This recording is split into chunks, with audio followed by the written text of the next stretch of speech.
Members, let's go to number 5, and this starts the significant business of the council today. You know from reading the staff memo that staff suggesting that we discuss these issues in the order in which we will face them and decide them finally at the May meeting of the council. And I think it's probably a pretty good practice to just follow the pattern that we've set up. But the starting point, of course, is the discussion on the preliminary environmental impact report. Then we go to the rulemaking stuff, the rules taken from the Delta plan, put into administrative law format, and then to be, if we approve or make changes, to be submitted. And then we get to the Delta plan itself, and the staff has prepared what they call a consent calendar of, 35, 36 items, which are really drafting and editing. Almost all of them are technical as far as I can see, and we discuss that in that order. Contained in the staff cover memo, which appears on Agenda 6, is kind of a nice summary of and suggested language on motions for what to do. And I just draw your attention to page 5 of the staff memo, which kind of does a bullet summary. In the May meeting, we're going to be asked to certify that the EIR as revised is adequate. The next, we would be asked to adopt the Delta plan as amended, consistent with all the previous actions, including any directions we give today with regard to the rulemaking component. And then third, after we've done that, we would then go to the rulemaking with any changes we will have made today and take a motion on that. Don. Yeah, question, and maybe just a matter of terminology, but as a part of this, we talk about draft resolutions. I understand, on attachment 1 to the staff report for item 6. Why do we have to have a draft resolution? I see Chris Stevens said draft resolutions. I mean, if we're going to do motions to, if we're going to continue direction, I don't know why you have a resolution to do that. I discuss. They are somewhat deferential to the fact that the council may want to make its own resolution. So this is really the staff's suggested resolution for the council's consideration. Right, because and that's embodied in a motion or direction. I mean, it will have to be, of course. Well, right, okay, I get it. And I wasn't questioning so much the content, we'll get to that later on. I just was curious about the approach of having a draft resolution leading up to some decision. It was a little curious to me. So, all right. Good. Judge Damrell. Yes, I spoke to the chair about this. I'm 8 days into this job. Thank God there's enough time for you to comprehensively read all this material. I just couldn't quite master everything in 8 days. I served a long time as a federal judge, and I got to do what I want, say what I want, tell people what to do, and so forth. Well, this is a little different environment, and maybe the governor sought to engage some well-deserved humility on my part. So it's a collaborative effort. And as a collaborative effort, I advised the chair that I felt that I should not vote on these matters today because I simply am still learning. I've been reading a number of documents. The staff has been very helpful to me. My fellow council members have been helpful to me and advising me, and I've talked to several folks, several of the stakeholders, and hopefully to talk to more of you about the issues. And in the next few weeks, I hope I become much more conversant and able to participate. So now I'm not going to assert myself, but I'm here to learn today. Fair enough? No vote. God. I'm not voting on these federal court judge who doesn't give orders to people. I'm still pausing at that observation. That's quite interesting. I have a hook for you. I'll put it Okay. Thank you. And Judge Damrell, this is Supervisor Don Natoli, Sacramento County, your colleague. I think he's the only one you have not had a chance to meet other than Mr. Nordhoff. No, that's true. I'm really green here. I don't even know my fellow council members, so you can understand. For good reason, I'm not going to participate in the vote on these matters. Okay. All right. Okay. So, Mr. Knopf, do you want to introduce this and explain how the presentations will be made and by whom? And then we'll talk about how to walk through them. Before I do that, Mr. Chairman, I'd like to pick up one small piece of business that I forgot in the executive officer's report. In that, at the previous meeting, I introduced our new deputy Executive Officer for Planning and our Deputy Executive Officer for Science.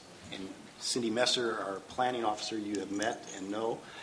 But Reiner Honecke, you have not had a chance to meet. And Reiner is in the audience, and I'd like to introduce him to you. We've captured him from the Bay Area, from a very prominent institute and location where he has functioned as executive officer and scientist, too. Exactly. We are delighted to have Reiner aboard. Thank you. Reiner, thanks. Okay. All Okay, right. what I'd like to do is set the context a little bit for what we've been doing for the past 2.5 years and what we're about to do today and in our May meeting. First of all, I think we've all approached the situation in the Delta as a crisis. That's been a fundamental underlying premise of what we've been about. And that was true in 2009 when the legislature, who was somewhat dissatisfied with CalFed, who was then charged with the task, felt that CalFed was mired in bureaucracy and competing interests and was unlikely to produce any kind of usable product. So out of that conflict and dissatisfaction came the Delta Reform Act, and specifically the Delta Stewardship Council. The council was created in the legislation with sufficient authority and direction to resolve the deadlock. And that was the intent of the legislature in 2009. The strategy was really pretty straightforward on how they were going to do that. It was establish an overlying context of co-equal goals. The big competing interests, water and ecology, were to be treated equally, but with due respect to the people who live in the Delta and treating the Delta as an evolving place. Now, how to enforce that simple strategy was also pretty ingenious, I think. And it was done by creating an enforceable Delta plan. And that's what we're talking about now, is closing in on finishing that plan. Consistency with that plan was mandatory for any proponent with an action that they wanted to take within the legally defined Delta. How you demonstrate consistency is, again, very straightforward. There's a checklist. You have to demonstrate consistency with the 14 policies in the Delta plan. Those policies are what we're going to be talking about today in the form of the legislative package or the rulemaking package. Today, we're in, as the chairman had mentioned, we're in the first of 3 steps. Today, we're looking at the response to public comments and any changes we want to make in the rulemaking package. Those changes will filter through, of course, to the Delta plan. And we'll also be briefly looking at the EIR. The second step of this is any changes that you make today have to go through a public review process. The public review process, if the changes are not significant, which so far everything we've seen at this point suggests that they are not going to be significant, we can vet those with the public for 15 days. At the end of the 15-day comment period, we'll present this back to you, and that timeline and the time it takes for us to prepare those responses means that the next significant meeting on this track will occur in May. So in May, we will present our response. You will edit those, finalize those, and then hopefully direct us to certify that the EIR is complete, that we can adopt the Delta plan, and we adopt the rulemaking package. I think it's important to put this into context also as to how did we get to this point. Keep in mind, we're on our 8th draft. It's somewhat unusual for an agency to go through this process. 1 or 2 drafts is the norm, but we've taken a little bit different approach. We put out the draft, got public comments, quickly incorporated those, put out another draft. So we're on draft number 8 that we're compiling at this point. So the 8th draft has resulted in a gradual refinement and honing of the message of the plan to the point right now that what we're dealing with, the comments we're looking at, are really fairly minor changes and are consistent with previous direction that the council has given. Well, you mean staff suggested changes? Yes. Yeah. Yeah. So the changes are fundamentally consistent with where we have been. That doesn't mean that you can't change that. And in fact, I would expect that you will. But I would offer a caution, I guess, to the council at this point. Because we are under a tight timeline, and the way we can get out of that timeline very easily is to extend the comment period. And that would happen if we make changes that, in fact, are significant. And by significant, what I mean is it puts us into a position where we have a proposal that's something that we have not analyzed before. As long as we're within the bounds of previous analysis, it's generally a non-significant change. And and our interpretation at this point is that's pretty much where the public comments have left us. Again, our purpose today is to finalize these comments. We want to bring this to a close.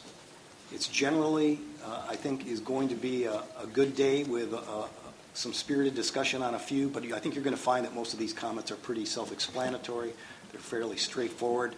They're clarifications of intent and are not big changes.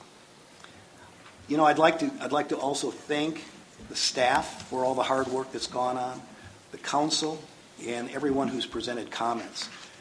People have taken a great deal of time in presenting those comments and putting them together, and without them, we wouldn't be to the mature stage this document is today. So Thank you to everyone who's done that. Members, one of the things that's useful is attachment 2, and I think copies are available on the back table, which is an updated chronological chart of the activities to date. And just as a reminder, the first staff draft Delta plan came out in, I don't know, late 2010, and we have been going through drafts. And Mr. Knaup, when you say drafts, you mean public drafts? Yes. On which we have received public comment? Correct. Okay. All right. Since I know that you have had internal variations, discussions, writing and rewritings all the time, these are public drafts. Okay. And I would also say that this plan has been developed directly in response to those comments. This is not a situation where we came in and had an idea and just did it. This has been shaped by those public comments and is a result of those comments. And just in fairness, the first and second drafts were more outlines. They weren't drafts. But the third, fourth, and fifth in late 2010 and leading to, I guess, the August 2011 fifth draft were very similar, not identical by any means, but similar to the broad outlines of what you see here today. Correct. Okay, all right. Okay, questions, members? Mr. Knaup, before we get in this, tell us who will be presenting which parts of it, and then I want to talk for a minute about it. We have a broad range of folks presenting today with a lot of expertise represented, but basically Dan Ray is going to be spearheading a lot of the discussion at this moment, and I'll turn it over to Dan to go ahead from there. Okay.